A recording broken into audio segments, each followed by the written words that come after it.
In this video, I'm going to be listing some of the greatest story-driven game of all time. Games that absolutely are perfection and everyone needs to play at least once if you enjoy narrative in video games.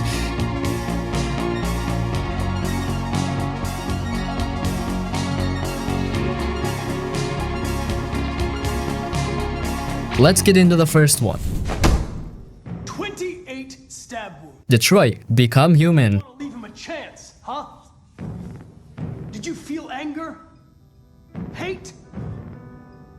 Now, if we are talking about some of the best story games ever made, Detroit Become Human has to be there. So Detroit Become Human throws you into the future, and things are kinda wild because of these androids. These aren't your clunky, metal-looking robots. Nah, these guys look and act just like regular people, but they're basically used for all the jobs nobody else wants to do. They're like super advanced helpers, but they don't have any rights and are just seen as machines.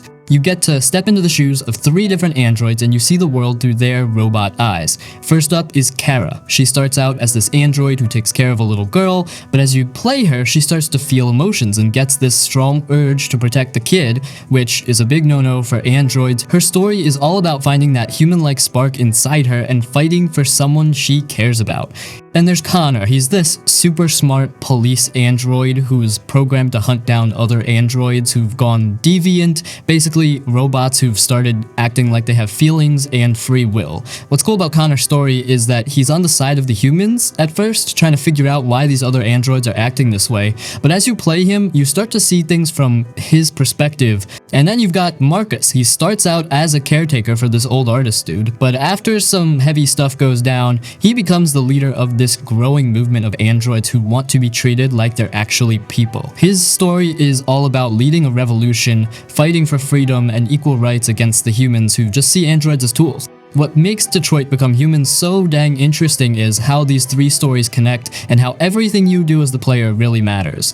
It's not like those games where your choices just change a little bit of dialogue. In this game, major characters can bite the dust depending on what you decide, relationships between the characters can get super strong or totally fall apart, and by the time you finish the game, you can end up with a whole bunch of totally different endings based on all the choices you made along the way. It really feels like you're in control of how the story goes. Plus, the game looks incredible, the characters look so real, and the future version of Detroit they created is packed with detail. The actors who play the androids do an amazing job of showing emotions, even when their characters are supposed to be emotionless at the start. The Last of Us 1.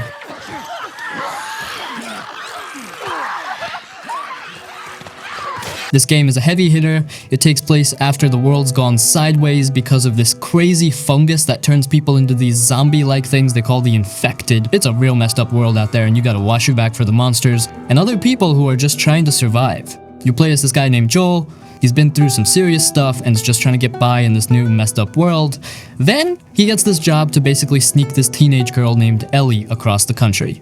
Turns out Ellie's special because she can't get infected by the fungus and she might be the key to making a cure for everyone. But the game isn't really just about zombies or finding a cure, it's all about the relationship that grows between Joel and Ellie. At first, Joel just sees her as a package he needs to deliver, but as they travel through all this dangerous stuff together, they start to connect in a really deep way. It's almost like they become a father and daughter, even though they're not actually related. The story in this game will really grab you. It's super intense and emotional. You go through some really tough times with these characters, and it's not just about fighting monsters. It's about surviving, dealing with loss, finding love in a messed up world, and what it really means to be human when everything around you has gone crazy. When you're actually playing, it's a mix of sneaking around so the infected and other bad guys don't see you, and then things get really intense when you have to fight. You gotta find stuff like bullets and scraps to make things like health packs and better weapons. It feels really real and like you're just barely scraping by.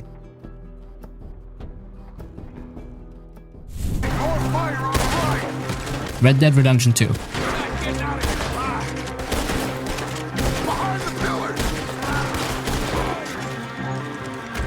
The story is all about the end of the Wild West. Civilization is catching up and gangs like Dutchess are getting squeezed. You see this whole era slowly dying out through Arthur's eyes. It's not just a shoot 'em up, it's about loyalty, brotherhood, and what happens when the world you know starts to disappear. You spend a lot of time riding across this huge, beautiful open world. It's incredibly detailed with all sorts of different environments, from snowy mountains to dusty plains and swampy bayous, and it feels alive. You'll run into random people, animals that behave realistically, and all sorts of unexpected events. The story itself is long and epic. You go on all sorts of missions with the gang, robbing trains and banks, getting into trouble with rival gangs and lawmen. But it's also about the quieter moments, conversations around the campfire, the bonds between the gang members, and Arthur's own personal journey as he starts to question things. The characters in this game are incredible. They feel like real people with their own flaws and motivations. You really get to know them and care about what happens to them. Arthur Morgan in particular is one of the best characters in video game history.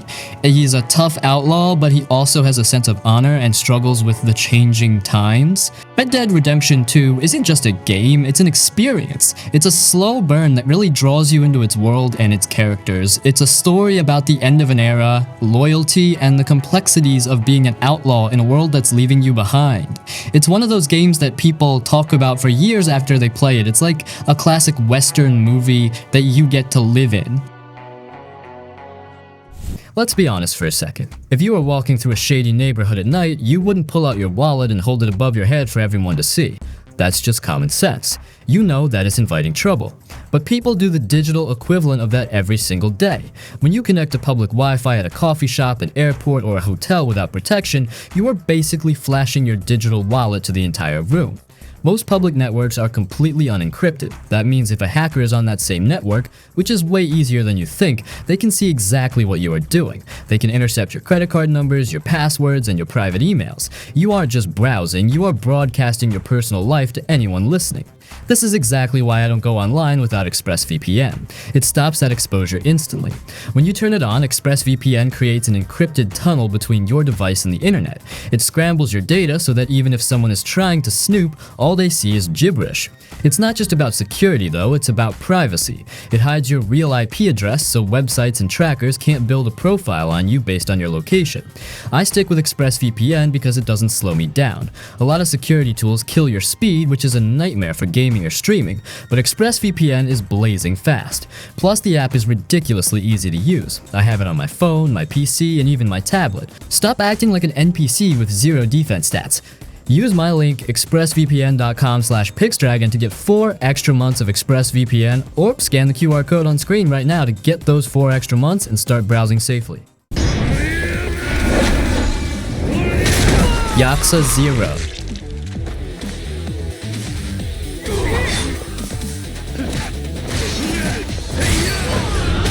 But Yakuza 0 is this game where you jump into the crazy world of the Japanese Mafia back in the 80s, but it's got this awesome mix of serious crime drama and some seriously funny stuff. You get to play as 2 main dudes. First, there's Kazuma Kiryu. He's this young stand-up guy who's just starting out in the Yakuza in Tokyo, but he gets set up for a murder he didn't do, and he's got to clear his name while getting tangled up in this huge fight over land. Then there's Goro Majima. He's this really charismatic and kinda nuts guy who runs a cabaret club in Osaka. He's got his own messed up past and a lot of ambition. The main story is this big crime story with all sorts of twists and betrayals, the kind of stuff you'd expect from a Yakuza game.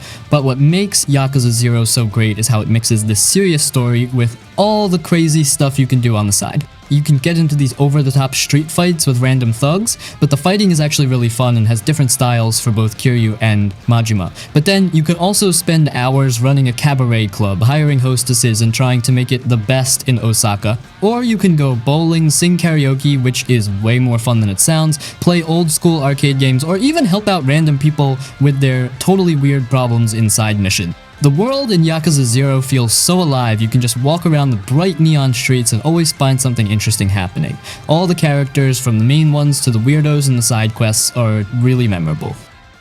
I can't make this choice! Life is strange. No, Max. You're the only one who can.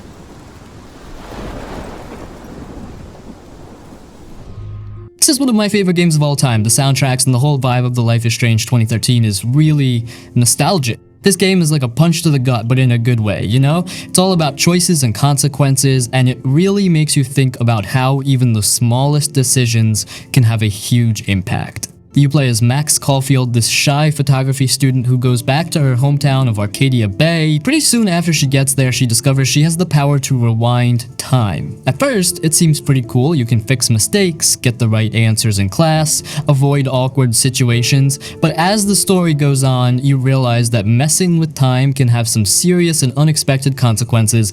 The game is very story-driven, focusing on Max's relationships with the other students at Blackwell Academy, especially her best friend Chloe Price.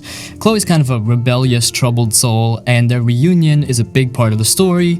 You'll be making a lot of dialogue choices that affect your relationships with everyone, and these choices can have some pretty significant outcomes later on. The art style is kind of unique and painterly, and the soundtrack is fantastic, really setting the mood for the emotional moments in the game. It's one of those games where the story stays with you long after you've finished playing, and you might even find yourself thinking about the choices you made and wondering what would have happened if you'd done things differently.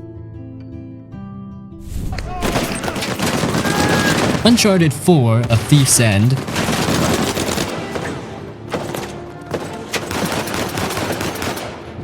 What there is even to say. Again, one of the greatest games of all time, and this is my most favorite games as well. Nothing comes close to Uncharted. The story, the visual, the smooth gameplay, like it was perfect, down to the last minute detail. But anyway, you're back as Nathan Drake, the charming and slightly reckless treasure hunter. He supposedly settled down with Elena, trying to live a normal life, but when his long-lost brother Sam suddenly reappears, pulled into a dangerous treasure hunt, Nate can't resist one last adventure. The story revolves around finding the lost treasure of Captain Henry Avery, a legendary pirate. This quest takes Nate, Sam, and their buddy Sully across the globe to some absolutely stunning locations, from lush jungles to bustling cities and snow-capped mountains. What sets Uncharted 4 apart is how it delves deeper into Nate's character and his relationships. You see his internal struggle between his desire for adventure and his love for Elena, and his attempt at a normal life. The bond between Nate and his brother Sam is a central part of the story, and it adds a layer of emotional depth that wasn't as prominent in the previous games.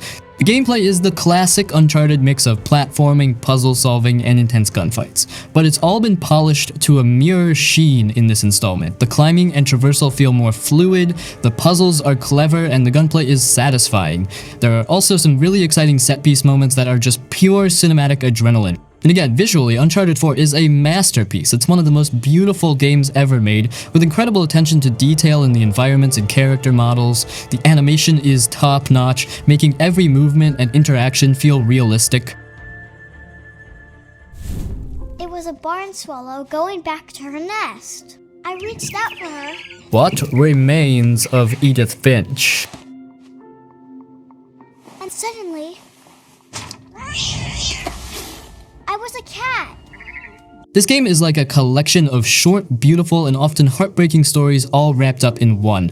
It's less of a traditional game with puzzles and combat, and more of an interactive narrative experience. You play as Edith Finch, who's returning to her family's old, incredibly strange house, a place that's been home to generations of Finches, each with their own unique and often tragic story. The game is all about exploring this house and reliving the final moments of each family member through these little vignettes. Each story is told in a different way, with unique gameplay mechanics that reflect the personality and circumstances of that particular Finch. One moment you might be flying a kite as a young boy, the next you might be imagining yourself as a monster hunting sailors, or you could be working in a fish cannery with a vivid fantasy life. What makes this game so powerful is the way it handles themes of family, memory, and mortality. You know from the beginning that each story you experience ends in the character's death, but the focus is on the beauty and wonder of their lives, even in their final moments.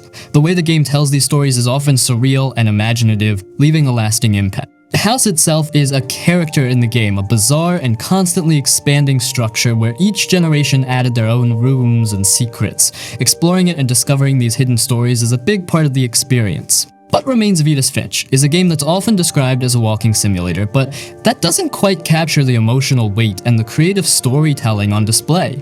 It's a game that can be played in a single sitting, but its impact can linger for a long time. It's like reading a collection of beautifully written short stories that are all connected by this one strange family and their extraordinary lives and deaths. A really special and memorable experience.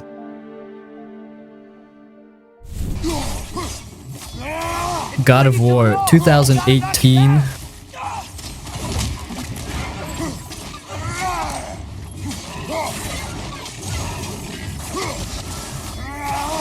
This game is a total reinvention of a classic series, and it's an absolute masterpiece in storytelling and gameplay. You're still Kratos, the super angry Spartan demigod, but things are way different this time around.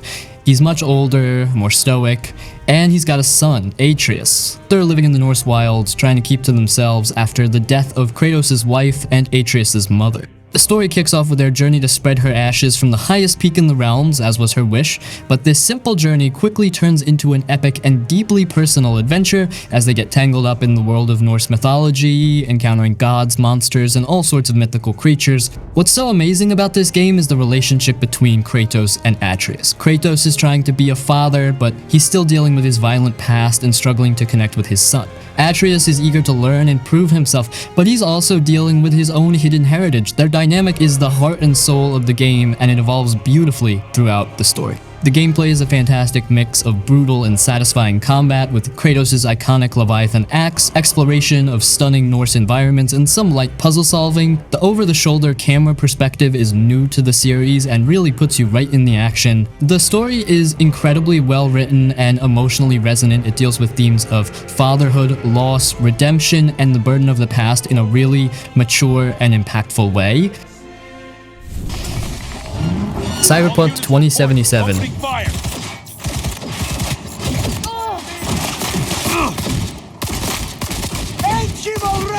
This game is a wild ride into a messed up but fascinating future. It throws you into Night City, this huge, sprawling place where technology is everywhere, but life can be cheap. You play as V, and you get to pick a starting background for them, which is pretty cool. But no matter where you start, you end up teaming up with this other merc named Jackie. You two start doing jobs together, trying to make a name for yourselves in Night City. Then things get crazy. You end up getting your hands on this special chip, the Relic, and it's supposed to hold the key to immortality. But things go wrong during a heist, and the chip ends up messing with your head in a big way. You start seeing and talking to the digital ghost of Johnny Silverhand, this legendary rocker and rebel who supposedly died like 50 years ago. The main story becomes all about trying to figure out how to get Johnny out of your head before he completely takes over, and how to survive in Night City while all this is happening. You meet all sorts of interesting and often dangerous characters along the way, other mercs, techies, gang members, and corporate bigwigs. The cool thing about Cyberpunk 2077 is that your choices really matter. The decisions you make in conversations and during missions can change the story and lead to different outcomes and endings. You can really shape V's journey and their relationships with other characters. The world of Night City is huge, and there's a ton to explore. You can take on side gigs, get cybernetic upgrades, buy new gear, and just wander around and soak in the atmosphere. It's a really immersive world, even with all its problems. The Witcher 3 Wild Hunt.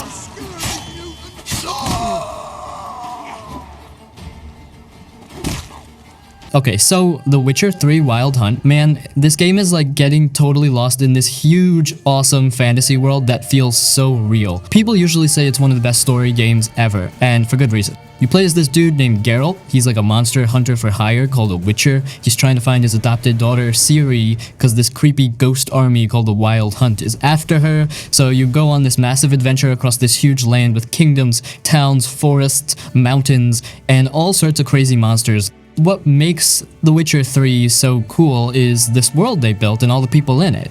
The world feels like it has its own history and problems. The characters you meet are really interesting with their own reasons for doing things. Even the little side missions feel like their own mini stories with tough choices to make. The main story is epic and has a lot of surprises, but it's really about Geralt and Ciri and how their relationship grows. You really start to care about what happens to them. When you're playing, it's a mix of wandering around this huge world, fighting monsters, which is pretty fun, and doing quests. The fighting has different styles, and you gotta use magic and prepare for different creatures. The world is packed with secrets and cool stuff to find. But the best part of The Witcher 3 is the story and the choices you make. The game throws a lot of tough decisions at you, and they actually change things, sometimes in ways you don't see coming. It can change people's lives and even the ending of the game. It really makes you think about what you're doing. The writing in this game is top notch. The characters talk like real people, and the story can be funny, sad, and epic all at the same time. Spec Ops: The Line. Focus your fire! Keep moving on! We got movement! This game is a real mind trip, but not in a fun way. On the surface, it looks like just another military shooter, you know, guys with guns shooting bad guys. But the story in this one goes to some seriously dark places and really messes with your head. You play as this army guy, Captain Martin Walker. You and your squad get sent into Dubai after this huge sandstorm basically wiped the city off the map. Your job is to find this missing American army unit that was led by this Colonel John Conrad dude. Seems like a simple rescue mission at first, right? But as you go deeper into Dubai, things start getting seriously twisted and messed up. The situations you end up in are like, there's no good choice to make. You're forced to do some really messed up stuff, and the game doesn't try to sugarcoat how bad it is, it shows you exactly what happens because of what you do. What's so powerful about Spec Ops: The Line is that it flips the whole hero-soldier thing on its head. It makes you think about why we play these kinds of games and what all the shooting actually means. It's like the game is talking about war and how it can mess people up, and how sometimes the people you think are the good guys aren't really all that good. It even makes you question if what you're seeing is even real. The actual gameplay is just regular shooting, but it's the story and how it makes you feel that makes this game so different. It's not a fun, action-packed blast. A lot of the time it's uncomfortable and makes you think about some heavy stuff. A Plague Tale Requiem.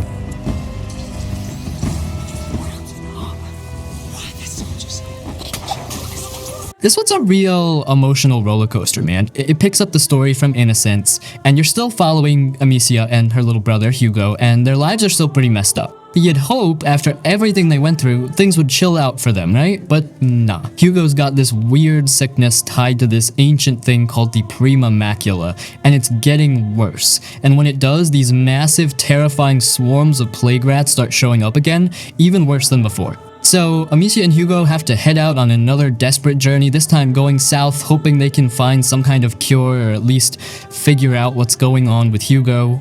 The relationship between these two is seriously the heart of the whole thing.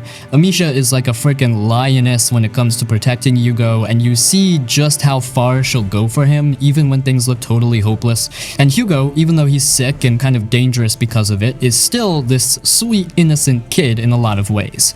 When you're playing, it's a mix of sneaking around solving puzzles, which often involve using the rats in clever ways, and Amicia actually fights a bit more directly this time, though she's still not some super soldier. You really gotta use your brain and whatever you can find to get through the environments and deal with the threats, whether they're nasty people or a tidal wave of rodents. But makes Requiem hit so hard is the super emotional story and this world they created that's both beautiful to look at but also totally horrifying. The sheer number of rats they can throw at you is insane, and the game doesn't hold back on showing how brutal life was back then with the plague and everything. You're gonna go through some seriously intense and heartbreaking moments with Amicia and Hugo for sure. Firewatch.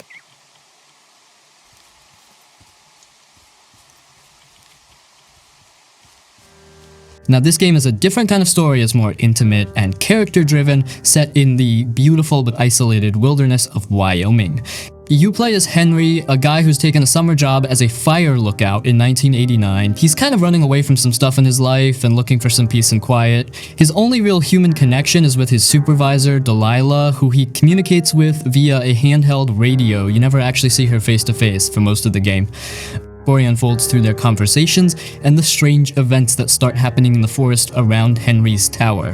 What begins as routine work, spotting fires and dealing with the occasional lost hiker, slowly turns into something more mysterious and potentially dangerous. The gameplay is mostly about exploring the wilderness, following trails, and using your radio to talk to Delilah. The dialogue between Henry and Delilah is really the heart of the game. It's witty, natural, and often quite moving as you learn more about their individual lives and the connection they form despite never actually meeting. Firewatch isn't a game with big action sequences or complex puzzles. It's more about the atmosphere, the sense of isolation, and the unfolding mystery. The beautiful art style really captures the vastness and beauty of the Wyoming wilderness, but there's also an underlying sense of unease as the story progresses. Sleeping dogs.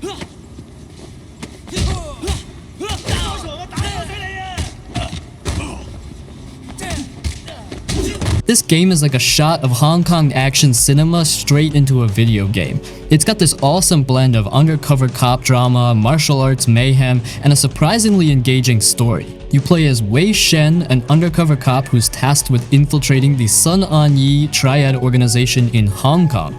Wei grew up in Hong Kong but spent a lot of time in the States, so he's got this interesting mix of being both an insider and an outsider. The story is this gripping tale of Wei trying to balance his duty as a cop with the relationships he forms within the triad. As he goes deeper undercover, he starts to get pulled into their world, making you constantly question his loyalties and how far he's willing to go. It's a really well-written narrative with some intense moments and memorable characters. The gameplay is a blast. The hand-to-hand combat is a real highlight with a focus on brutal martial arts moves, counters, and using the environment to take down enemies in some seriously creative ways. You can also get into gunfights and engage in some pretty exciting car chases through the neon-lit streets of Hong Kong.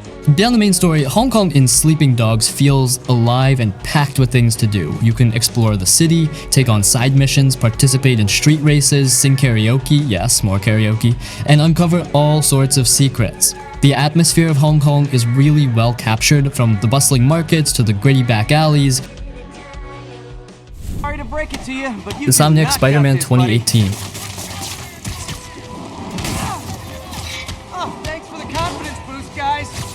This is probably the best Spider-Man piece of media of all time. Well, that's the case for me. At least this game is like you finally get to feel what it's really like to be Spider-Man. It nails that web-swinging thing perfectly, the fighting's a blast, and the story about Peter Parker is actually really good. You play as Peter Parker, but he's not just starting out as Spider-Man. He's been doing this for like 8 years already, so he knows what he's doing, but he's still got his own problems, you know, like trying to pay rent and stuff. The story in this game is awesome. It's not just your typical superhero stuff. It's got all the cool action with Spider-Man fighting bad guys like Dr. Octopus and Mr. Negative, but it also has these really heartfelt and personal stories about Peter's friends like Mary Jane and his Aunt May. You see him trying to juggle being a superhero with just trying to live a normal life, and it makes him feel like a real person even with all the web slinging. Actually playing the game is just pure fun. Swinging through New York City, which they made look super detailed, feels so smooth and natural. You could swing super fast, dive off buildings, and just zip all over the place, and the fighting is a blast too. You can do all these cool acrobatic moves, use your webs for gadgets, and do these really awesome finishing moves. You really feel like Spider-Man when you're in a fight. You know, besides the main story, there's a ton of stuff to do in the city. You can stop random crimes that happen, collect all these different Spider-Man suits and gadgets, do side missions that tell you more about the city. And you can even just swing around for fun and enjoy the view. Shut your mouth! Telltale Walking Dead Season 1.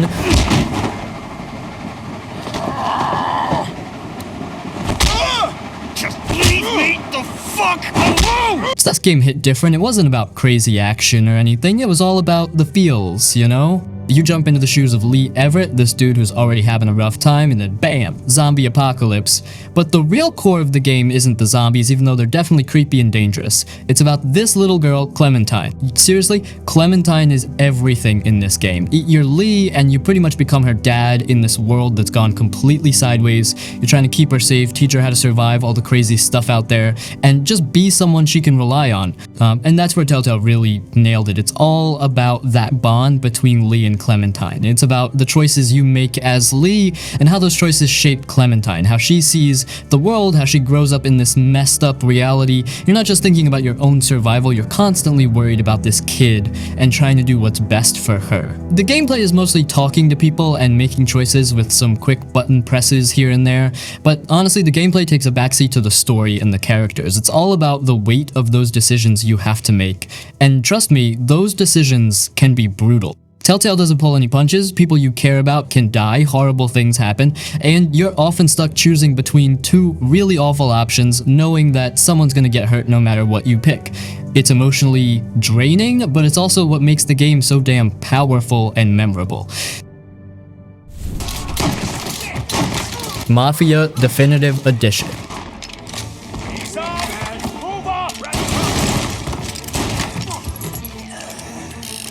Okay, so Mafia Definitive Edition, man, this game is like you've stepped right into one of those classic gangster movies, you know? Like Goodfellas or The Godfather, but you're the one holding the controller. It's a complete do-over of the original Mafia game from way back, and they really nailed bringing it up to speed while keeping that old school mob feel. You play as this regular Joe named Tommy Angelo, just a cab driver in this 1930s city called Lost Heaven, but one night he accidentally gets tangled up with the Salieri crime family and his life takes this crazy turn into the world of wise guys and organized crime.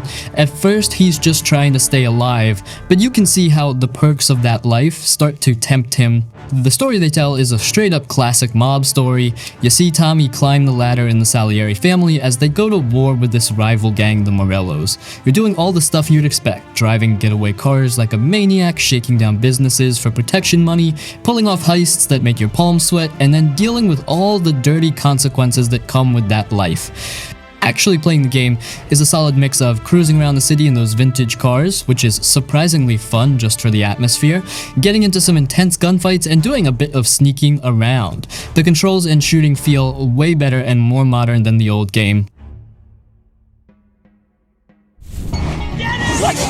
Tales from the Borderlands.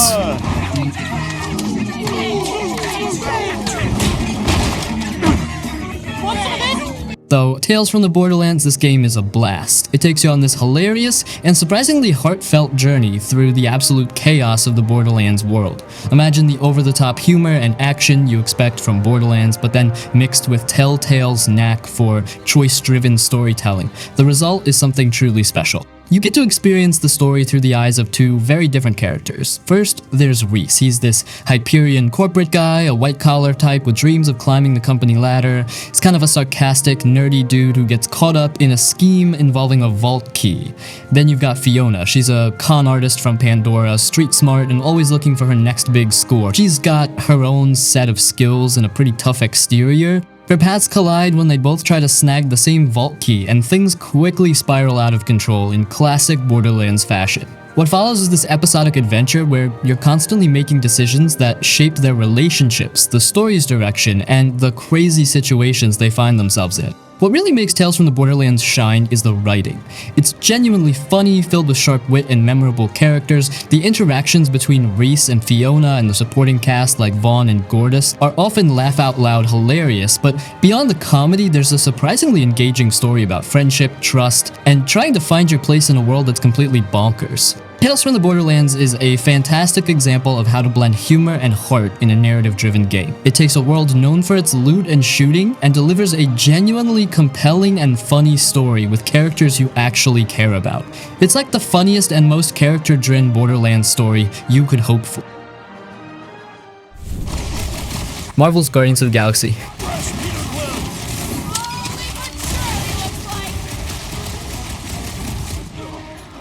Now, this game is a surprisingly awesome ride through space with a bunch of lovable misfits. Going in, I wasn't sure what to expect, especially after some other Marvel games, but this one totally nailed the Guardians vibe. You step into the boots of Peter Quill, aka Star-Lord, the self-proclaimed leader of this ragtag crew, Gamora, Drax, Rocket, and Groot.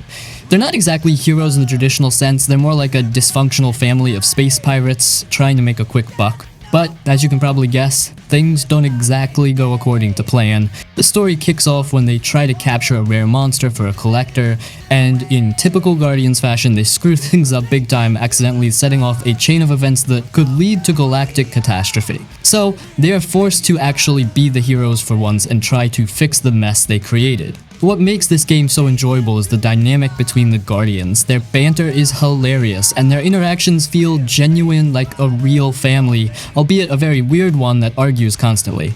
The game does a great job of capturing the humor and heart that makes the Guardians so popular. The game plays a mix of third-person shooting as Star-Lord, where you can use his element blasters and jet boots, and giving commands to the other Guardians to use their unique abilities in combat and during exploration. It's not just about pointing and shooting, you have to coordinate your team to take down enemies effectively. Beyond the combat, there's a lot of exploration and puzzle solving where you'll need to use each Guardian's skills to navigate the environments. The worlds you visit are visually stunning and really capture the cosmic weirdness of the Marvel Universe. Wolf Among Us.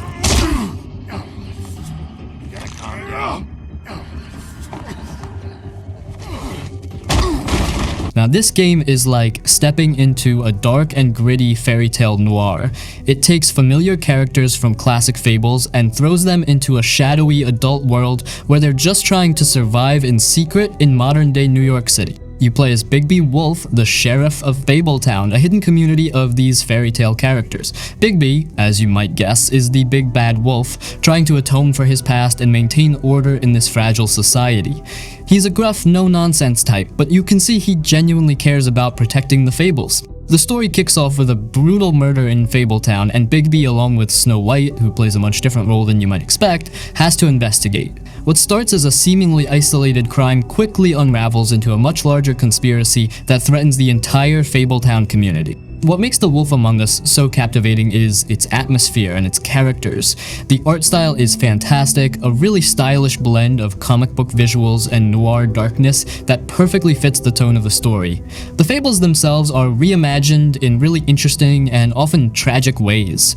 You'll see familiar faces, but they're dealing with very adult problems in this hidden world. The gameplay, like other Telltale games, focuses on dialogue choices and quick-time events, but the weight of your decisions feels particularly heavy in this game. Your choices as Bigby affect his relationships with the other fables and can have serious consequences down the line. You're constantly trying to balance being the tough sheriff with trying to do what's right for the community, and those two things often clash.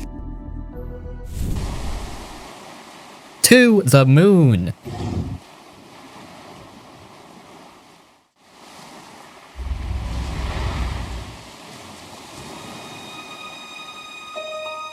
Now, this game is something truly special. It's not your typical RPG with sprawling worlds or complex combat. Instead, it's a deeply personal and incredibly moving story told through a unique and memorable experience. You play as two doctors, Eva Rosaline and Neil Watts, who work for a company that fulfills the dying wishes of people not by actually changing the past, but by creating artificial memories in their minds so they can believe they lived out their dreams before they pass away. Into the Moon, your current patient is an elderly man named Johnny Wiles. His dying wish is to go to the moon, but he doesn't know why. Your job as the doctors is to delve into his memories, traveling backward through his life, piece by piece, to understand his final wish and plant the necessary memories in his mind. What unfolds is this beautiful and often heartbreaking story about Johnny's life, his loves, his regrets, and the mysteries that shaped him. The gameplay is mostly focused on exploring these memories, finding clues, and triggering key moments that allow you to jump further back in time. There are some light puzzle elements, but the core of the game is the narrative. Until then.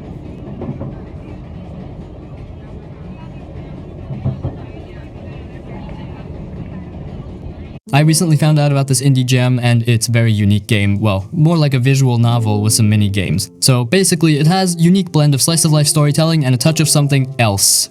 It's the kind of game that feels grounded in reality but hints at something more mysterious lurking beneath the surface. You step into the shoes of Mark, a seemingly ordinary high school student navigating the ups and downs of teenage life. You'll be going through his daily routines, attending classes, hanging out with friends, dealing with family stuff, and all the little moments that make up everyday existence. His gameplay is pretty chill and focuses on exploration, interacting with objects, and having conversations with the people around Mark. You'll be reading his texts and social media feeds, looking through his belongings, and piecing together his life and the relationships he has. But as you delve deeper into Mark's world, things start to get a little strange.